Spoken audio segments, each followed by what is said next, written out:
Welcome to another episode of Jesse's EPP podcast, where we discuss controversial topics in medical law and ethics. My name is Jesse, and I'm here with my co-host, whose name is also Jesse. Hi everyone. Our topic of discussion today is medical error and patient safety. So I thought we could take a look back at a pretty big case that happened in the US recently. So have you heard of the RaDonda Vaught case? Yeah, I actually have. It caused a pretty big stir back in the day. I seem to recall that it involved a nurse, RaDonda Vaught, who was actually convicted of criminal charges following a medical error that led to a patient's death. Yeah, your memory is really good. The details are a little complex, but the bare bones details are that RaDonda Vaught accidentally administered vecuronium, which is a neuromuscular blocker, instead of Versed, which is a sedative, to a patient. And sadly, this mistake resulted in the patient's death. Yeah, that's right. From what I recall, Miss Vaught was understandably distraught upon realizing her mistake and immediately reported the error. Correct. We've prepared a very brief timeline for our viewers. So the details of this case are quite a bit more complex than this, but we've just deliberately chosen to focus on details which are relevant to our discussion today. So these events occurred towards the end of 2017, but it wasn't until recently, March 2022, that she ended up being convicted of criminally negligent homicide. Jesse, could you explain to listeners why this is so shocking? Hmm.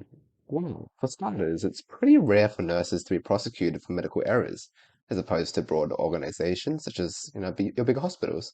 And furthermore, criminal conviction for a medical error is even rarer. Here's a framework I found from Barry et al. Now, where does Ms. Vaught's mistake fall on the spectrum of unintentional to outright malicious? Yeah, I'd say it's pretty clearly on the unintentional end.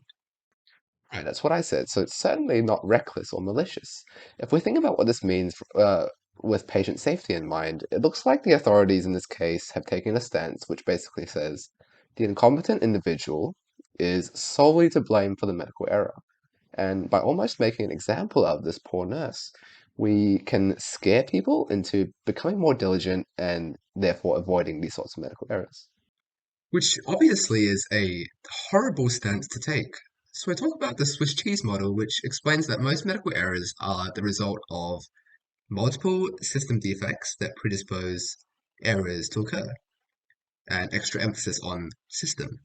So analysts of this case have already identified many system flaws that probably contributed to this tragedy. Right, and you briefly touched on workplace culture as well. The implications of this case going forward are that nurses and doctors are now aware that open disclosure of their mistakes can be punished with a criminal offense. Their mistakes, just to emphasize for the thousandth time, uh, are reflective of the broader system. And in all likelihood, people are going to keep making mistakes. They say to err is to be human. But as it currently stands, there is this danger of creating a culture in which problems are never addressed because people are afraid to speak up about these systemic flaws. Yeah, it's not all doom and gloom though. So, despite the views of the authorities, I remember that many medical professionals were rallying around this Vaught in this case, and I think it really emphasized the importance of systemic change for a lot of people.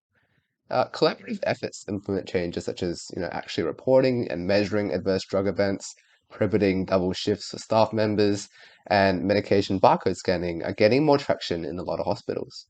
And that's just in the field of preventing adverse drug events, which is just a single domain in the large realm of medical errors.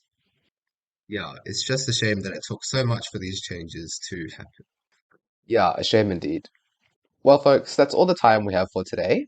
Hope you've enjoyed our discussion. Certainly learned a lot from making these podcast episodes. Bye for now. Bye, everyone.